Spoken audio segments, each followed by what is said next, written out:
You got that one, Dr. Ratori? Oh, I guess not. Okay.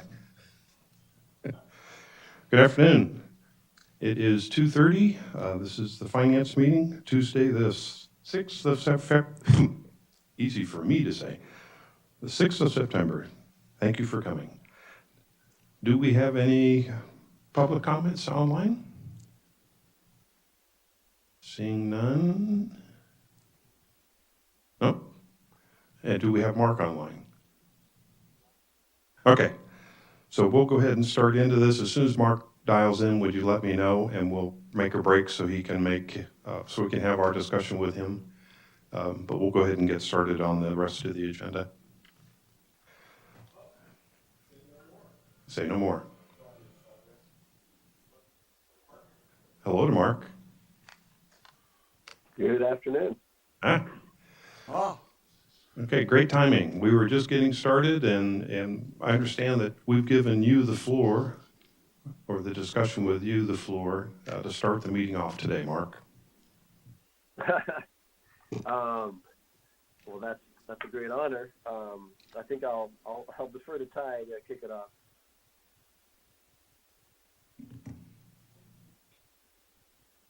He wants you to kick it off. Oh, okay. Yeah, so we're looking at goals and objectives for the rate study. I know that. Am I too loud? Okay. So I know the board directors here had some goals and objectives that they wanted to go over. I would just go ahead and start in with what you're looking for. Okay. All right. Thank you for that. I just was looking for a prompt there.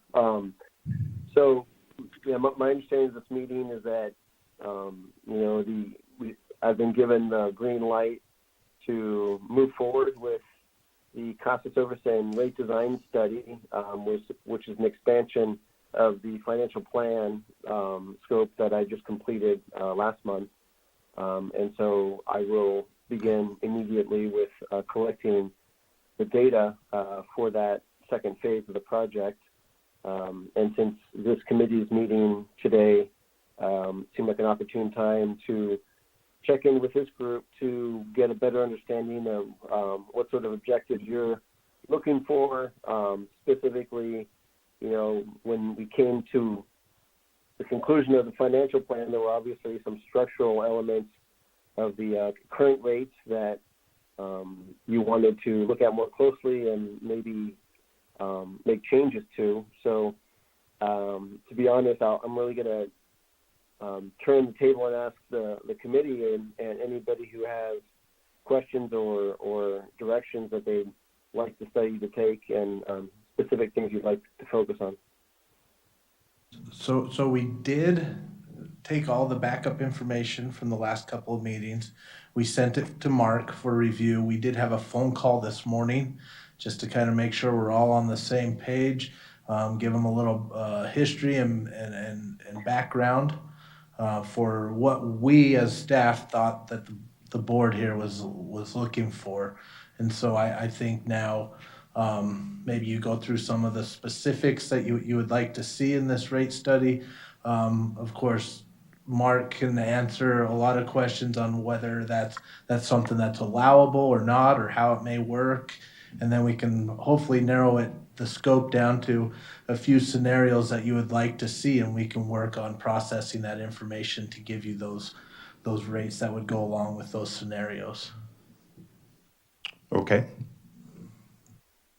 And you've had a chance, Mark, to go. I knew you were out last week, but you've had a chance to go through the documents that Ty sent? Yes, I was able to read through those. Okay. So one outcome from today would ideally be that Mark has direction on what exactly this committee, the board would like to see in the cost analysis, so that he can provide a proposal to us to do that work. So we're looking for direction to give to Mark so he can submit a proposal. Okay. Well, yeah, I mean, to be clear, it happened a while ago, but I did provide tie with a scope and budget for doing cost service rate design. But that was submitted without having full understanding of all the issues at play. So it may be simpler than I imagined, or it may be more complex. So it'll be helpful to talk through it. So there's two documents that I received and I reviewed. One was the minutes. It's called, I guess it's the minutes from August 23rd meeting. And what I found, what kind of jumped off the page at me was a lot of these issues are actually financial planning issues. They're not cost of service or rate design at all. So these are all things that could have been addressed during the financial plan study that was just completed, but it looks like maybe some of this information is just new, particularly capital spending and different, financing approaches that are being proposed for various projects. So maybe somebody can first just get me up to speed on whether the capital spending plan has changed significantly from what I did my analysis on. So we asked Krieger and Stewart to give us a priority list of which of the, I believe there were 10 projects that you originally had built your plan around, to give us what the priority projects were, and we've selected.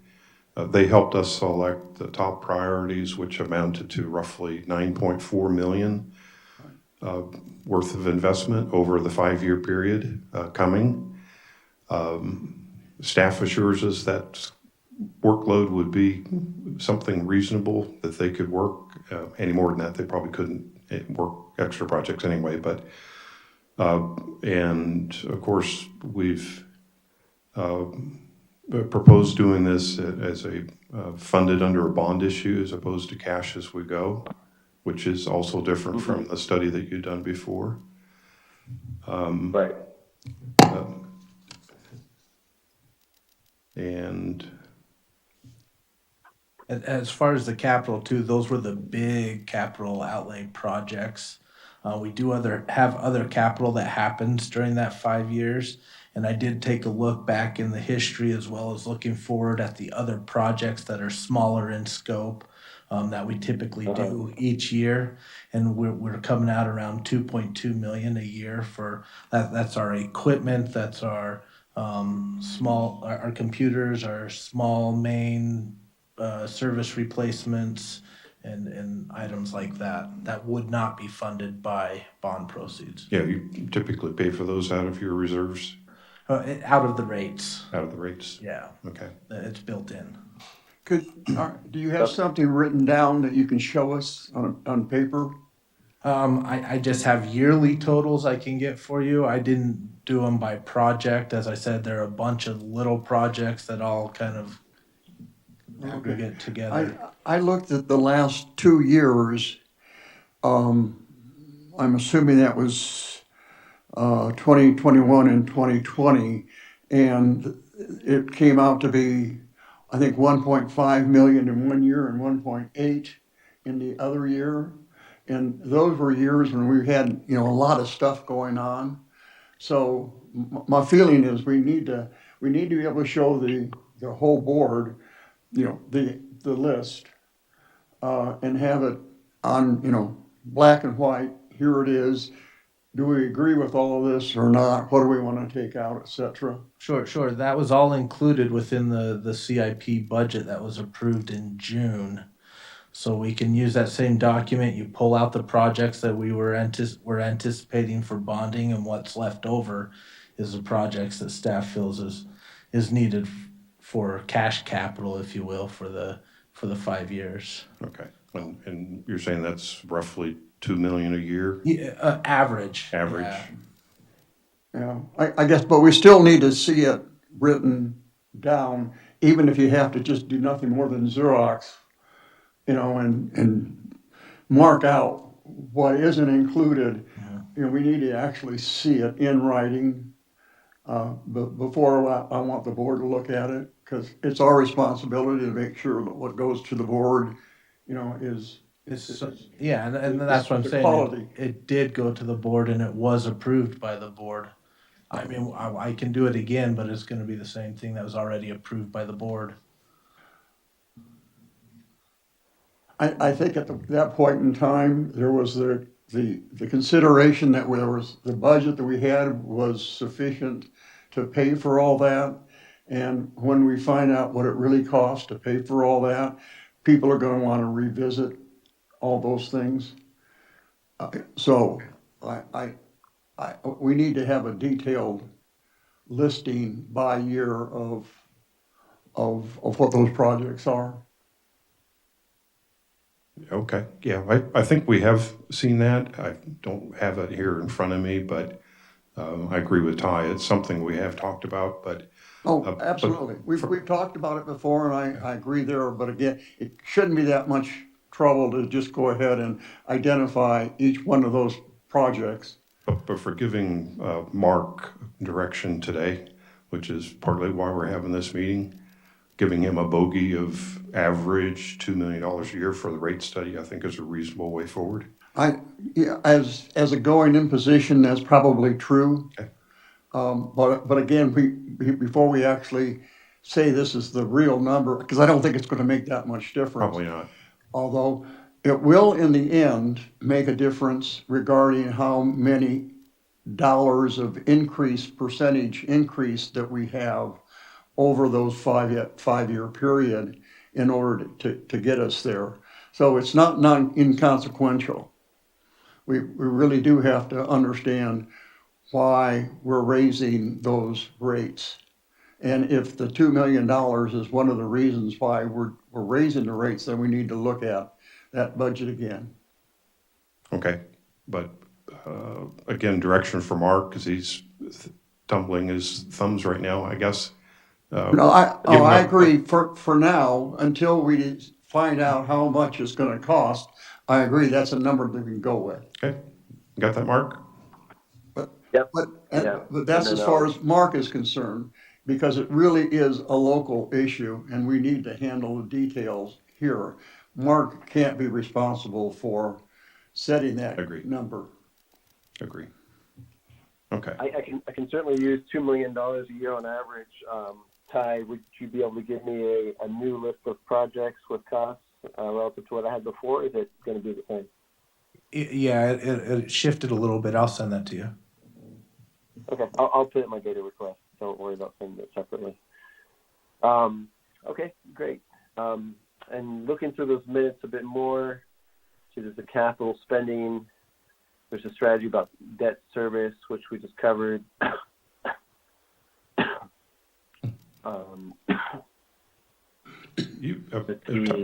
Excuse me, Mark.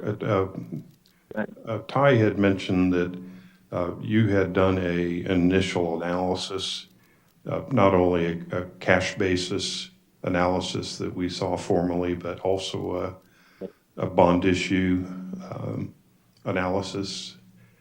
Yes. And if I recall, he said, what, 3.2% interest was used in your analysis for what that bond would cost? Very possible. I'll pull it up here. I usually, I use like 3 or 3.5% these days as a default. Obviously, lower interest rates are available, but I don't like to assume until we actually get it. So when I did reach out to our financial advisor that works on our bond issuances here, and the going rate a couple of weeks ago for our agency at our credit rating, if you will, was he was coming in at 4.3%. 4.3, okay. Oh, okay. Yeah. So it won't be SRF? But we'll try for SRF, but we want to budget based on, I don't know, worst case scenario, if you will. Yeah, we're gonna Right. try to work this in parallel, Mark, that we'll assume the higher number for the rates, but we'll initiate action to see if we can get an SRF before we actually issue a bond. Of course. So that decision will happen later. I don't know if that's a year from now or whenever, but Okay, 4.3% it is. how Great. sensitive that is, or how sensitive is that to the Fed rate that we keep hearing about being bumped up? There's definitely a correlation. I'm not an expert on the lag time, Okay. and I'm actually not. I'm not allowed to give that kind of financial advice because I'm not a financial advisor by Sarbanes-Oxley rules. Okay. So I do know there's a correlation, but I can't really give much advice on it. Yeah. Okay. Fair enough. Unlikely to go down though. Don't know. Yeah. Okay. Yeah. Unlikely to. I can agree with that. Let's see. So I'm looking at these actions from the committee meeting minutes from 2 weeks ago, and there's, well, I'm not sure if much of this is related, but there's the decisions talk about looking at the tier 1 width, the tier 2 width, the tier 3 width, and reviewing the fixed revenue versus commodity revenue, and what budget scenarios. So these are all things that we talked about earlier this morning. We also talked about changes to the replenishment fee. So I guess those are the three things that I'm aware of, and maybe the committee can let me know if there's more things. But going into this study, I understand that you'd like to take a closer look at the tier widths specifically. You'd also like to look at whether the replenishment fee could be collected in a different way. Right now, it's everybody pays the same on a per gallon basis, and I understand that the board would like to look at other scenarios where perhaps folks who use more water pay proportionately more for the replenishment fee than folks who use less water, and there's ways to do that. And then the last is the fixed versus variable issue, and we can certainly look at all three of those issues. I need to collect quite a bit of data before I can give you any specific numbers, but are there any other kind of high-level topics that the committee would like this study to dive into?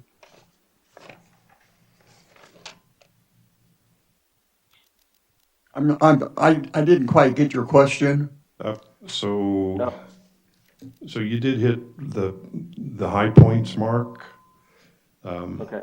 How deep we go into each of those, I guess, is a discussion point we could have. But of course, the tier 1 widths, we're concerned about the state regulations coming down, 606, and the other one I can't remember the number of, but anyway, 68. which are basically going to drive water usage down, right? We're going to have to figure out ways to accommodate that and know that there's going to be less revenue coming in, and what does that mean for us? But our tier 1 width today is based on health and safety plus a little bit, maybe some swamp cooler usage. And then the tier 2 starts, in with including perhaps expanded swamp cooler usage and then some desert landscaping, but based on a fairly large land lot size, I think a 17,000 square feet, which is probably bigger than the average in the valley. Much bigger than the average in the valley. So, Yes. so there could be some opportunity there to look at tier 2 differently. Well, and actually what I was assuming we would do from the get-go, not saying that's what we have to do, is that the tier 2 would be the combination of both the indoor and the outdoor, and incorporating the swamp cooling into tier 1, but tier 2 still be nothing more than what we felt the state was going to allow for the combination of indoor and outdoor. And obviously, the state's not cooperating really well with regard to that. But what we currently have is both tiers 2 and 3 being outdoor landscaping, with tier 3, I believe, going up to 45 units, which means that the outdoor is sort of assumed to be 36 units, which I think is a factor of 3 or 4 more than what we're probably going to get. Mark, if you have any insight into what's going on at the state level, that would really be appreciated. That's something that we desperately need. They just haven't said a whole lot. Don, am I correct there? Is it, in terms of any quantitative number that you could actually said, you know, they're going to let us have 10 units per household total, or 9 or 12 or 15. I really doubt that they're going to say we can have 36, just because that's what, more than 3 times what the indoor is. But so we got to work through all that. We have to have a logic that justifies what we set those numbers at. And oh, by the way, I am, with regard to the lot size, and we went through this last time, I believe. I have asked the local realtor association to give us some data on houses that have sold in the last 2 years. So we'll have at least a database of relevant information that we can look at in terms of lot size anyway, at minimum. So I will get that out to Don and Ty, well, this week, hopefully. So this raises a pretty important point about rate setting, which we're going to have to address, and I don't know how much we can talk, get through the entire topic today, and it'll certainly come up again.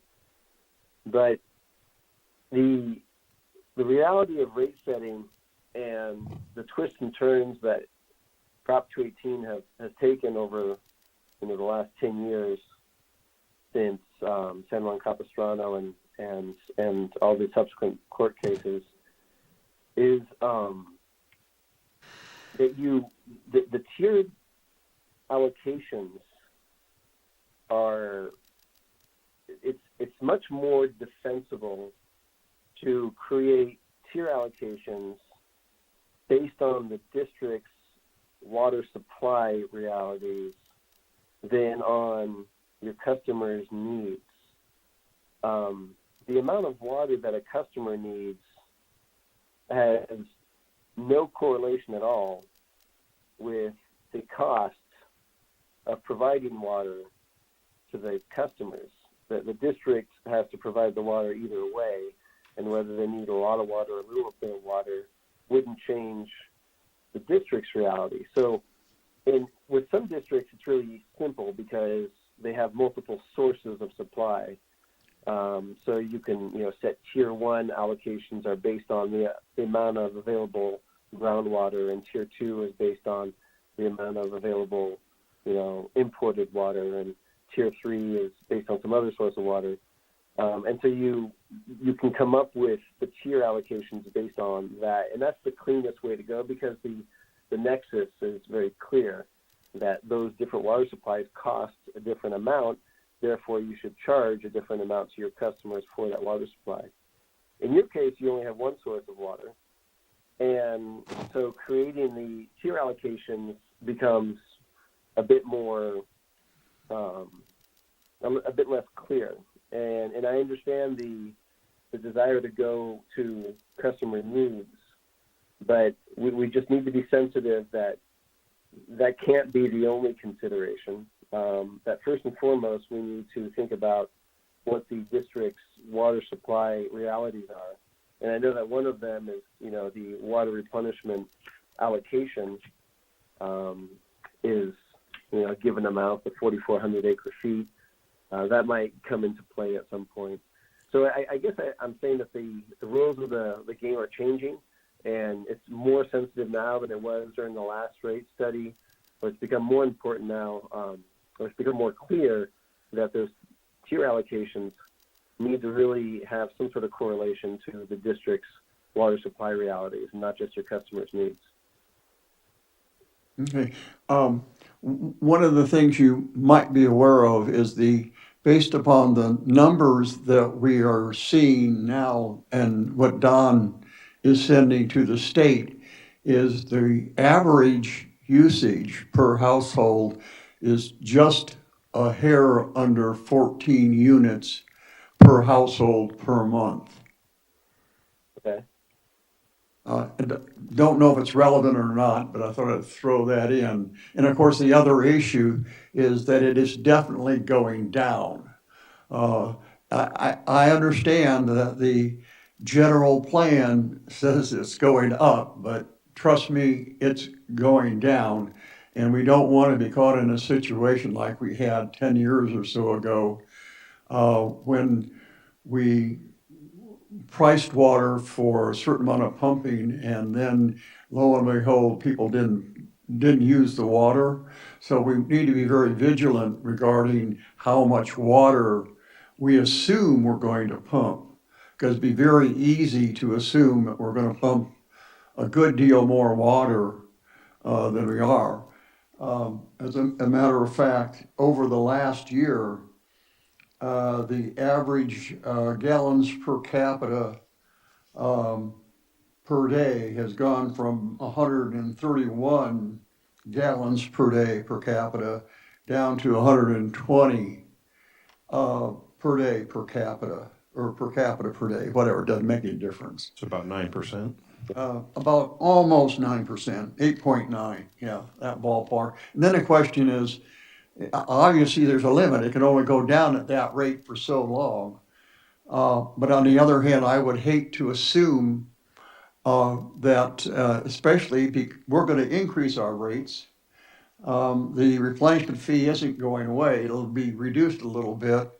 But since our rates are going up, our costs are going up, and that's going to put additional pressure on reducing pumping. So we want to make sure we put a lot of thought into how many gallons we actually put or assume when we're trying to create a fee for the water, for the commodity. We're approaching, what, 6,000 right now? Acre feet? Roughly, yeah. Based on the first 7 months and assuming the last 5 months are the same, I think we end up just under 6,000. This August was the first month this year we actually pumped more compared to last year. Not much, I think it was 14 acre feet more, but Okay. the trend had been for declines every month.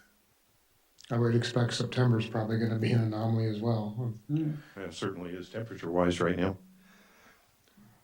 So, okay, thank you for that. I'll call it clarification. It's just making things muddier for me, but thanks for the clarification, Mark. On the tier issue, the sources of water, we do only have one. I mean, we've got 11 wells, but we've got one source of water. But we've got one source of water that's taxed and one we're paying a fee on, one that we're not. So we roughly have, what, 1,600 acre feet of water right now that is fee-free, if I got that right, or is that the one that's subject to the fee? Subject to the fee. Okay, so we got, would it be fair to have that water allocation? I know these are weird terms, but where I'm trying to get to is that can we align that with, the higher tier users so that they're paying more of the fee, so the water is actually costing more because of the fee imposed than on tier one.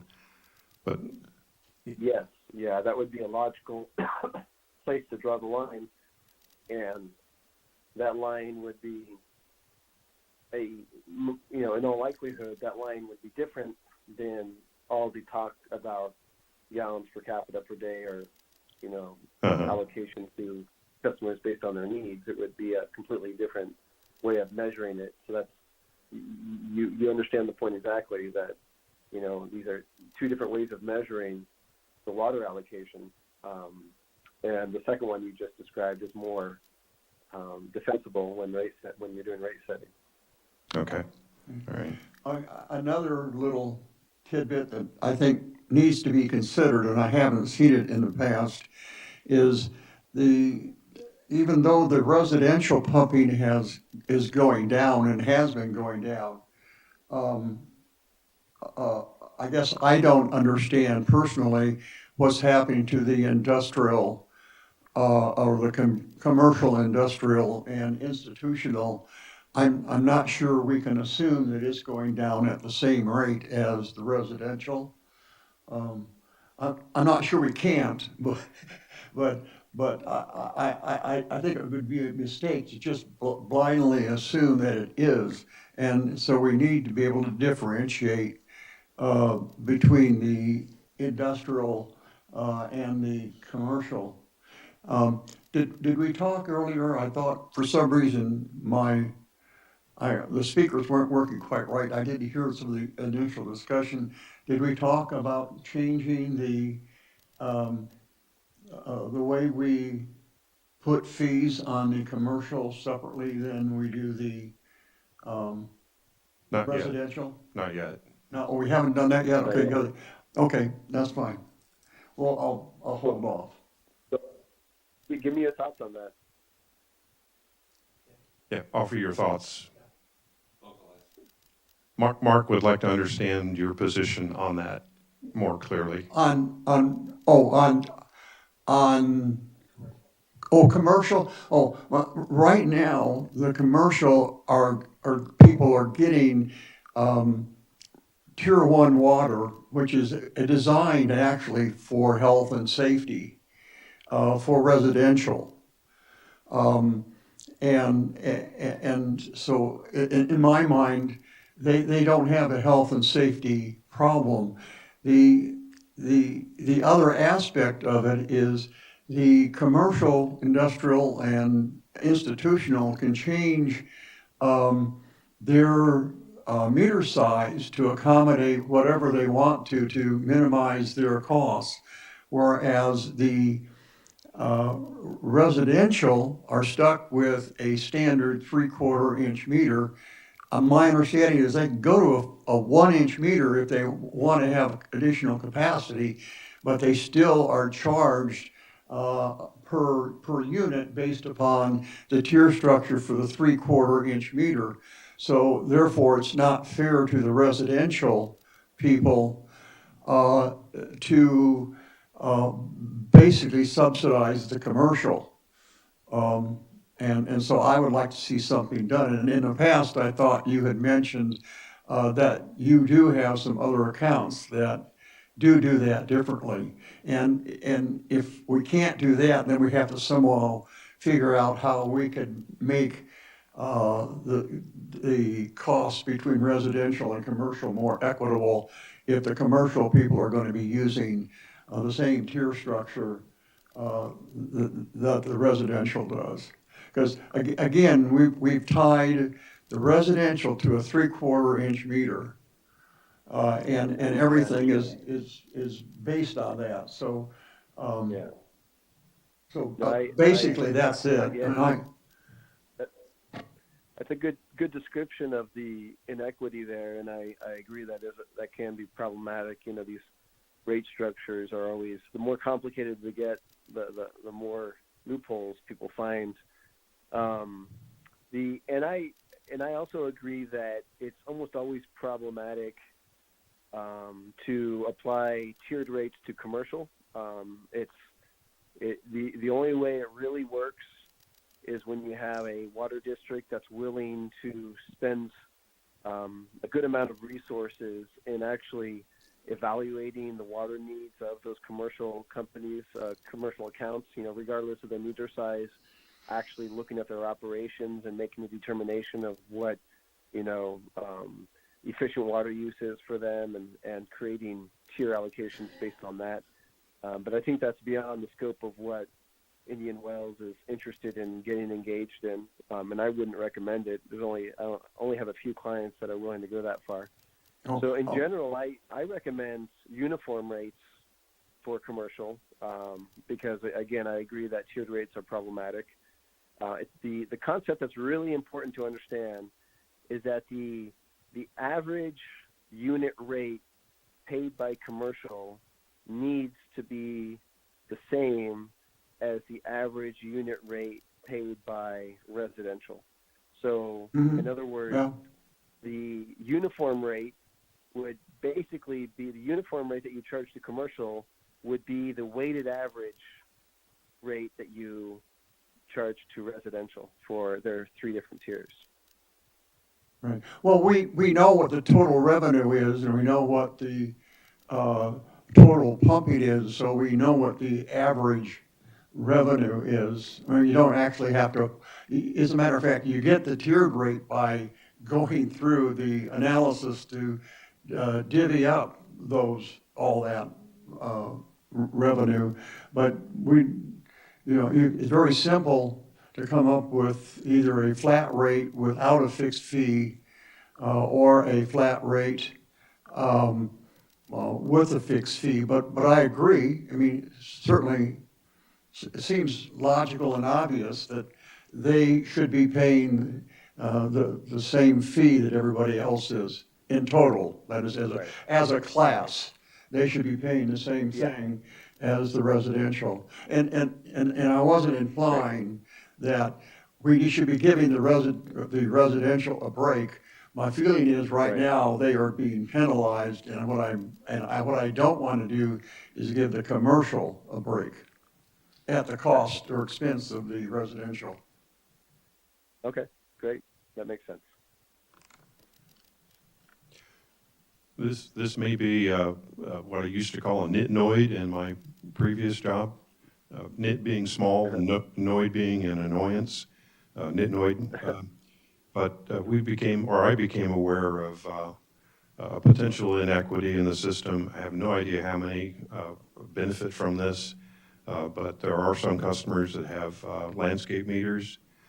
And as I understand it, their landscape meter charges start at the tier 1 rate, while at the same time their home use or their domestic use is also being billed at the tier 1 rate initially. So it seems like they're getting double tier 1 rate benefit. Yeah. I don't know the numbers of the people that have these in our service district, and if it's even something that's worth digging out and trying to bring part of that into There's this probably receipt. a dozen of them, maybe a few more, but I think we would just shift them over to commercial. Ah, okay. Huh, Yeah. all right. I guess that's one way of doing it, but the other issue is the state's still requires us to meet certain indoor and outdoor limits. As soon as they figure out that that's what the law says we're supposed to do. So we also don't want to try to get around a state legal issue by saying, that even though the water's all being used by a residence, that is not residential outdoor use, because obviously a landscape is outdoor use. So we need to also cover that aspect, although going commercial for, as a Band-Aid early solution, might be a reasonable call, and we can work on refining that at a later date. It's not, and you can use the same rate structure as you do for a commercial, but just call it. Just call it something else. Okay. Well, So, when we talk about the state, regulating water use, whether it's indoor, outdoor, I mean, that's in my mind, that's kind of an overstatement of what they'll be doing. What the point of the water budget approach that the state is evolving towards is they're trying to get away from the past practices that when there's a drought, that the way that they calculate what your reduction needs to be is just looking at your historical usage and saying, okay, you need to go down by X percent. They found that to be unfair and kind of overly simplified, and so they're developing a more bottom-up approach where they're looking at water districts. They're assessing the overall needs of the district based on, a bottom-up approach, looking at how many customers do you have, how much water, what's their indoor water needs, what are their outdoor water needs, et cetera, and calculating the total amount of water that they think is reasonable for the district as a whole by building up the numbers from there up. I don't understand. I don't think the state is going to get involved in the actual amount of water that individuals are using. That's not on the table at all. Is that, are we understanding that the same way? Well, on indoor, they certainly are. I mean, they're giving us starting off, I believe, with 55 gallons per day per capita. Right, but what Mark's saying, that they're not targeting individual users. Oh, They're oh, targeting oh, the oh, I'm district sorry. as a whole. Oh, yeah. Well, that makes it easy on them. I mean, let's face it, if they thought they could get by with doing it to the individual, they would. But what they're doing is putting the onus on us. And because obviously we do have a lot of people who use less than 55 gallons per day. As long as it averages out, then we're in good shape.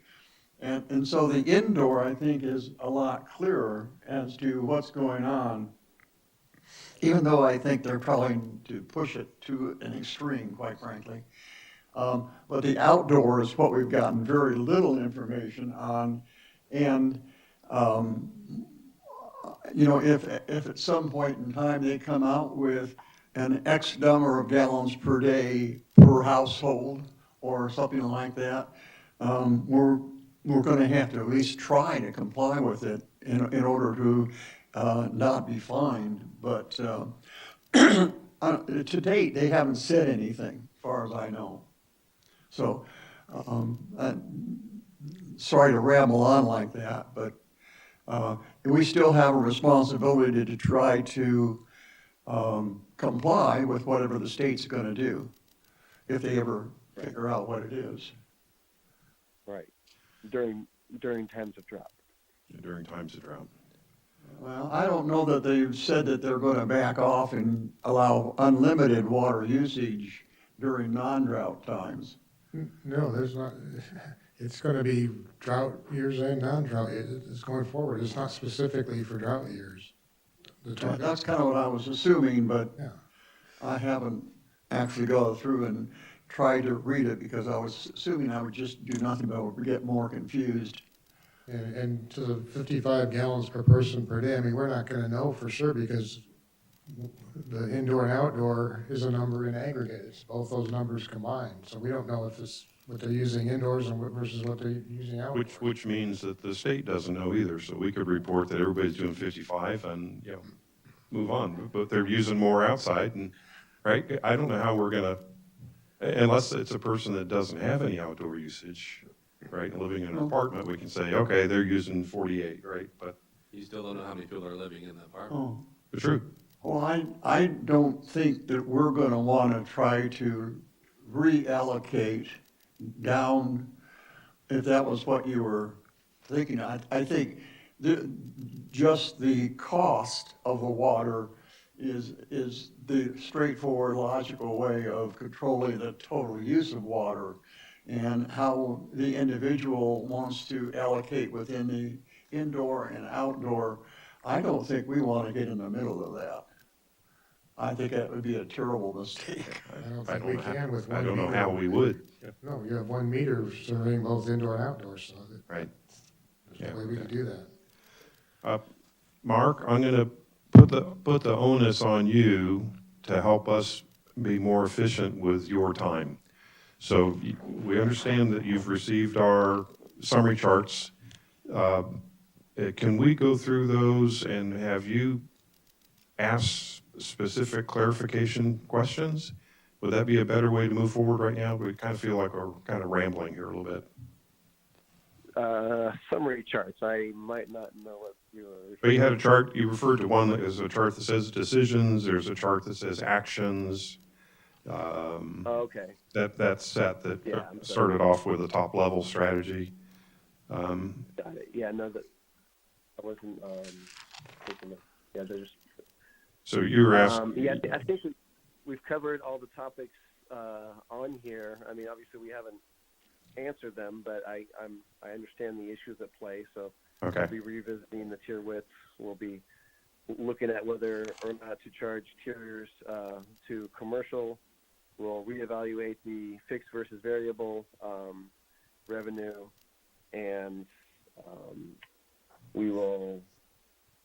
There was a fourth topic. The allocation or the replenishment fee? Yes, thank you. Replenishment fee.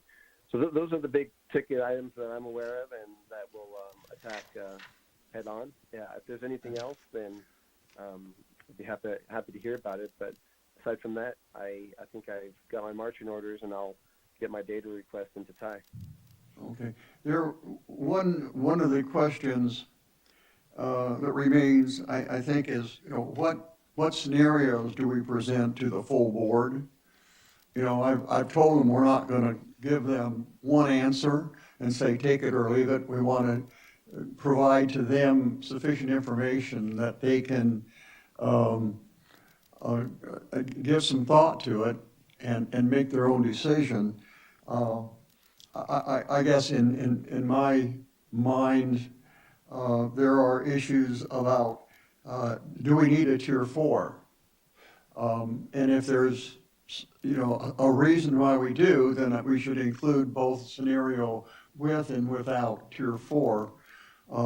I don't see a need for it, but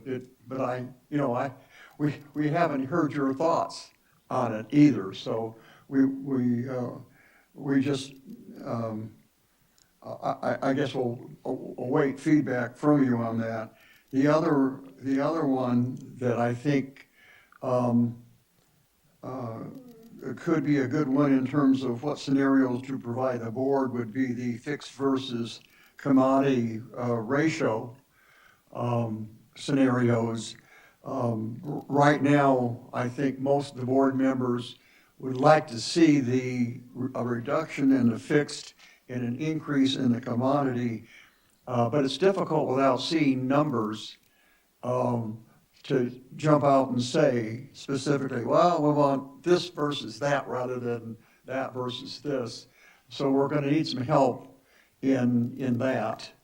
And then I guess the last one, in terms of trying to look at possible scenarios to give the board, unless when we get into it, it becomes very obvious, is the tier widths. I will provide some real estate information that will hopefully solidify some of the issues on property size and whatnot. But if not, we may have to have, that is, if it isn't conclusive, we may have to look at 2 different lot sizes. 17 the 17 we used last time would drive the outdoor use, like I was saying earlier, to the tier 2 of 24 units per month, which is 208 gallons per day per capita. If you assume 2.84 people per household. And then, of course, the other one is the 45, it being the outdoor. Especially, I mean, if that were the case, that would be fine, except that I've owned 5 different houses in Ridgecrest in the last 50 years. The largest lot that I owned was less than 7,500 square feet. And I think that is pretty normal and about less than half of what was assumed in the last analysis. So we need to get, if we can get a concrete resolution on that, probably we don't need to have two scenarios looking at that. But I guess we'll have to find out. And I'll be getting back to Don and Ty with regard to the information I get from the realtors. So, Mark, this is Don, just one other thing. This committee and the board has set a goal to have this analysis done by November to allow enough time for Prop 218 notices and a hearing. So based on what you've heard today, I'm curious to know if you believe that that schedule is something that we'll be able to meet. I actually don't think it would be prudent to try to go that quickly. We're talking about some pretty significant structural changes that, require some very deliberate thought and process. Getting through November, I haven't even submitted a data request to Stan because I haven't received the green light until today. So when I send that data request, there's the cost of service rate design process requires taking a full year of billing data and analyzing it, and it's a vast amount of data. It takes a while to process, and so we won't really be able to get any numbers in front of the board or this committee for, I'm going to guess, about 5 weeks before we give you preliminary numbers, and that's a very aggressive schedule. That would only give us about 3 more weeks for the board or the committee to make a final decision. So it allows very little time for looking at different scenarios, consideration, and involving the public if you wanted to actually involve folks in this decision and not just present them final decision after the fact. So I think that December would be much more comfortable. If given my, if this were a blank slate, I would tell you to count, January would be an appropriate date. December is makeable. November is possible, but I would advise against it. So we appreciate that, Mark, your candidness. We want this done properly, and fully appreciate your caution. But we also need it as soon as it's reasonable. I know if we don't actually start the new rates in January, is the world going to collapse? You can start it in February. Yeah, so it's not a big deal, right? So I know I know it's an election year, and I think some of the pressure was they wanted to get, the board, I think those that are under, or trying to be reelected, wanted to show some progress on this to the public. I think that might have been driving the November timeline partially, but maybe. We only have 2 incumbents running, so it's. Right. And yeah, exactly. So there's really no pressure. I think the 2 that are running are pretty safe. Probably. So I don't know, the president had asked us to try to have that done by then, but I think he would be, would prefer that we do this correctly, even if it's not as timely as what he had requested, so. Is there a possibility of giving us a possible 2-week extension if we were willing to have a special meeting to consider that is, rather than worrying about having to make a decision at the October meeting, have a special meeting toward the end of October or November, or whatever the decision date was, because right, we always meet on the second Tuesday of the month, and we could, if it would be helpful. Well, I suggest rather than trying to plan meetings right now, we let Mark work through the process, and as we get more information, then schedule the meetings. I don't think it's a time right now to start talking about scheduling special meetings. until we have the Oh, information. well, yeah, no, I agree, it's just that it might be that we could bias ourselves a couple weeks if that was all he needed. But again, Yeah, I'm not and sure how critical again, it is. it's not so much about my needs because I can crunch through the data as fast as I can. It's going to be I can maybe shave a week off. It's more about public involvement, and in my experience, there's a lot more backlash when people feel like they weren't involved or they feel like a process has been rushed through than when people feel like you missed a deadline by a month. Yeah, People don't notice the Yeah. deadline by a month ever. Well, But there's they a definitely notice they feel left out. there's a 45-day review period that the public gets to see this data before we. but it's pretty much all done but the shouting at that point in time, if it's Exactly. okayed. Yeah. The audience we have here today shows the interest. Yeah. We made this part of the finance committee rather than an ad hoc committee so that Right. the public could be here and listen to everything that goes on. And obviously we'll be talking about this at our normal meeting as Right. well. You'll be giving a summary of some sort. So I personally feel, even though I'm all for transparency and accountability, we've given ample opportunity. Yeah, I agree, Mark, or Stan. And then, Okay. like I say, we've got 12 empty seats, or maybe 15 empty seats facing me right here. This is an open, we occasionally have had one, A phone, yeah. And nobody watching and that. nobody calling in, so it's, I think we're safe, but we do have a 45-day period where they're gonna get to see what the sausage looks like. They just won't be able to see how it was made. But I just Yeah. wonder if timing that 45-day review period during the holidays, you might get some backlash. Yeah, good point. They weren't paying attention, just too Yeah, busy but with all the that's holidays. just a week. Yeah. I've heard. yeah, But I've heard that concern before. I have never seen it. I've never seen it come to fruition. But what I am maybe concerned about is this election cycle you're talking about.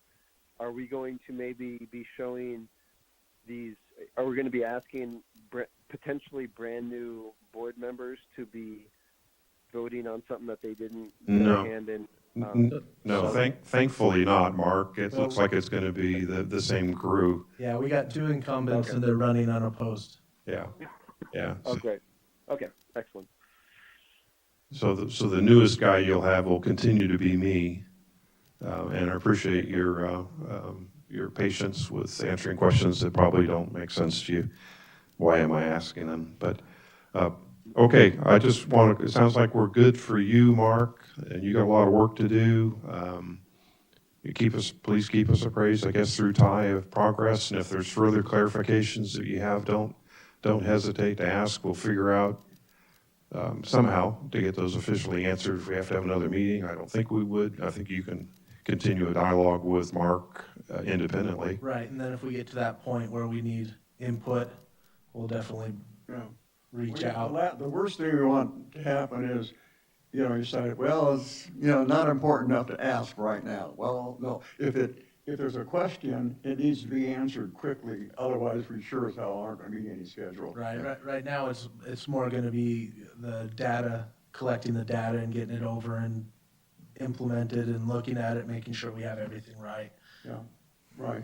And Don, can you keep Mel and I up to speed on what the scope, not necessarily the funding or schedule is, but the scope of what we're asking Mark to do, so that we know going in that I don't want to realize 2 months from now that the scope of what we're asking him to do is not what Mel and I thought we were going to ask him to do. No, when Mark provides his proposal, we'll certainly share it. Okay. And then we'll need to have a little brief statement for the board on this coming Monday, right? Who's this we you're talking about? This week stuff. So if we can get something back from Mark, I know you said best effort, probably December, maybe November, but you're more comfortable with December. I Yeah. can share that with the board Monday. And the downside to that is the actual rate study not going into effect and the rates to the customers not changing until perhaps after the beginning of the year. And our fiscal year is July 1, Right. so, I mean, it was gonna be in the middle of the year anyway. Right, and we're not in a financial issue or crisis right now where we need to start collecting money quickly to, No, but I wouldn't delay it any more than we have to. yeah, things are changing. Yep. Okay, well, thank you, Mark, for your indulgence. And Thanks, Mark. we'll look forward to your efforts. Excellent. Thank you so much for your time. And you can sit in if you want. You can sit in and listen to Ty and us discuss the rest of the finance meeting if you want. Or you can Okay, go I'll do start that. feeling better. Or you can go. We won't be offended. Or you can go get to work. No, okay. I'll go on mute, but thank you. Okay, thanks, Ken. Okay, back to the original agenda. We started on fraud risk discussion, which You have nothing to report. nothing to report. Good deal. Number 4, rate study. Hey, Jason told me this part had to go really fast. We did the rate study, so we want to go on to the next one. Okay. Number 5. As you can see, this is for a quarter ending June of 2022. We had total funds of $18,798,000. 13,352,000 of that is unrestricted, with the balance being restricted between COP funds and capital facility fees and assessment district funds.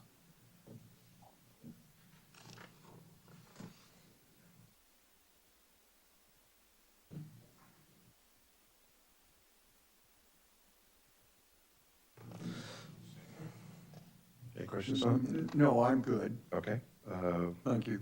How about financial statements, number 6? Okay, through August, we have revenues of 2.85 million, which comes in 184,000 below what we had budgeted.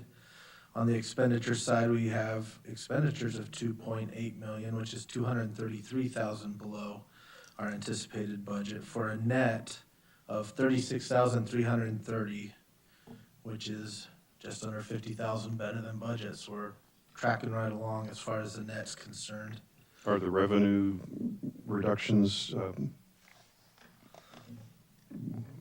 related to that 10% or 9% decline that we've been seeing over the years? That's a portion of it, as well as the timing of the June, July usage was shifted more towards June, so I had to accrue more back to the previous fiscal year Okay, than we normally do at this time. So it's a combination. okay. Something to watch. For the capital expenditures, we had 488,000. Of that, 378,000 was the COP funded projects, and debt service principal of 185,000. Okay, good.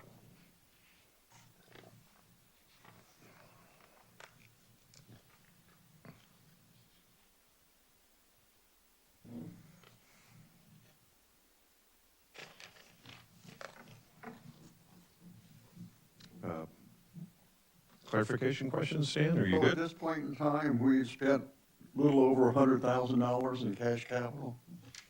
Yes. Yeah, the main projects right now going on, of course, are the tanks and the booster station. We had, the rest are small capital items, such as, I think we had a truck we purchased in there, and then some street work or lateral work. Okay, thanks for that. Urban Community Drought Relief Grant Program.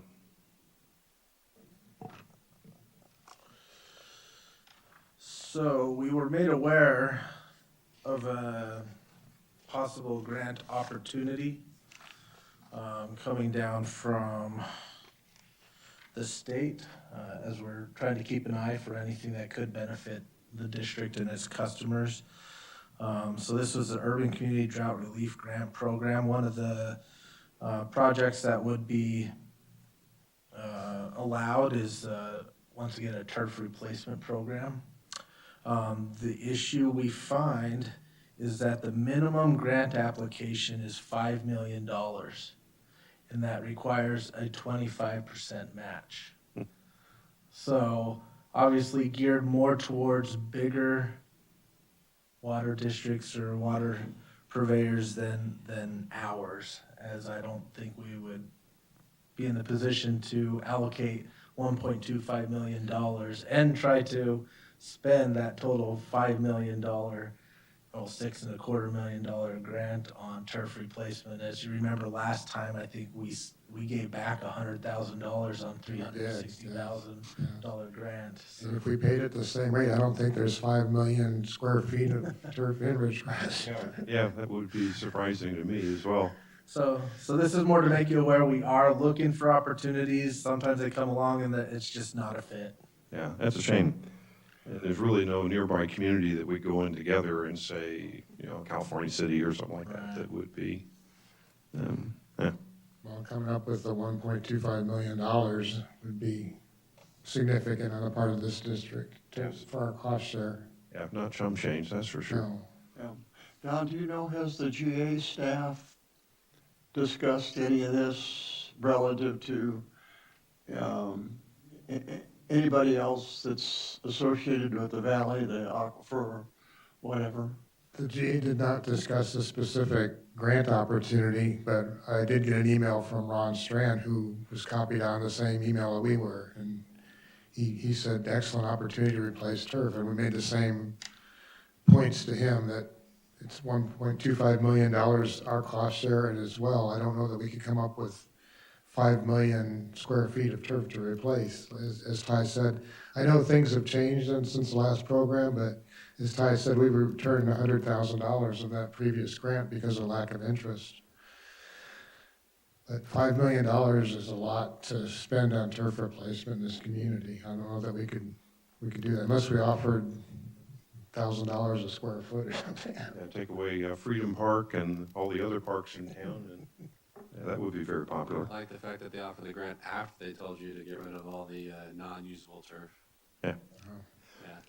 So, well, thank you for looking into that, Ty. Is that a collateral assignment that's come your way, or how are we dealing with that going forward are we gonna have a grant person in the district? Or? Right now, both Don and I are, there's listservs that you follow and websites that we look at. I'm registered on grants.gov, and so when there's emails will come out with different opportunities, and so, yeah, so we're checking. Yeah, Okay. I've attended, not in person because they did it remotely, but they had a grant workshop or funding workshops, and so we try to attend those however we can and see if there's anything that works for us. A lot of times it's limited to disadvantaged communities and whatnot, but.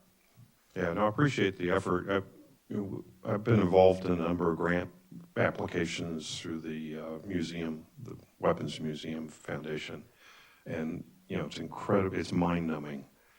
The process and the details that they're asking for. It's not trivial. So, identifying a source is step one, but after that, it can be quite a burden on the staff. So I'm just.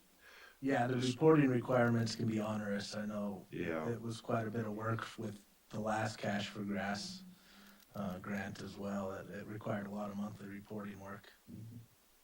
It might be something that the board ought to consider. Is there a way that we can augment the staff resources to make something like that, rather than just coming as a collateral assignment to the current staff? Chris said he could do it while he's sitting back there. Okay. Didn't have anything else to do. I was going to say, yeah, as long as there's no phone calls coming in.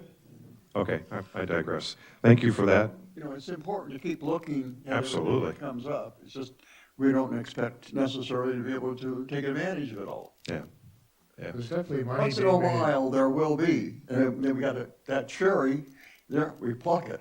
The state is definitely making funding available for drought-related issues that agencies are experiencing. So just need to keep an eye open to see what comes Yeah. through. Yeah. It's too bad they won't put in a reservoir or two, Right. or do something to improve the current ones. It seems like they're spending a lot of money, but not creating a lot of water. Yeah. Okay, thank you for that. Item number 8, accounts payable.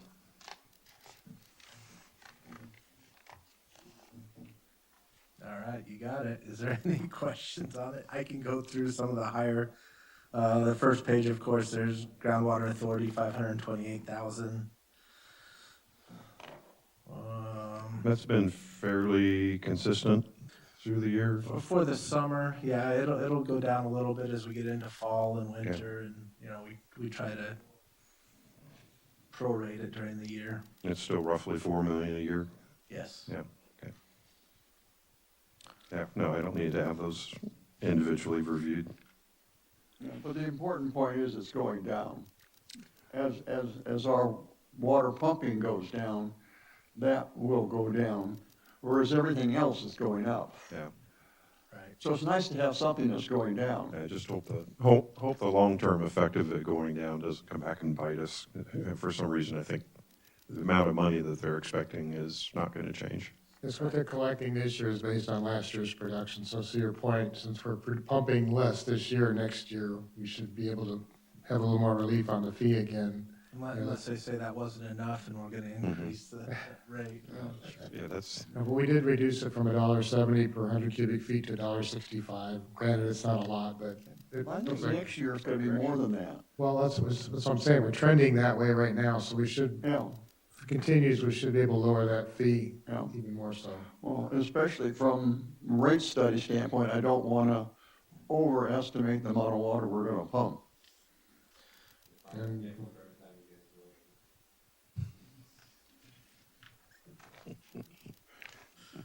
my feeling is you'd have a lot of money. Okay.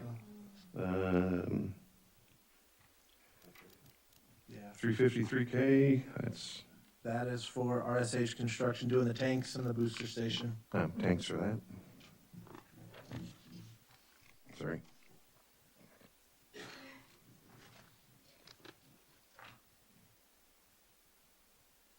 Now, those two are the big ones. How about the adjudication, legal fees? Is that the Murphy and Everett's, 39,000. Murphy and Everett's? Okay, that's, do we still get an accounting from them? Are they still getting lots of phone calls and things? they Or? are still responding to emails and phone calls with regard to the adjudication, yes.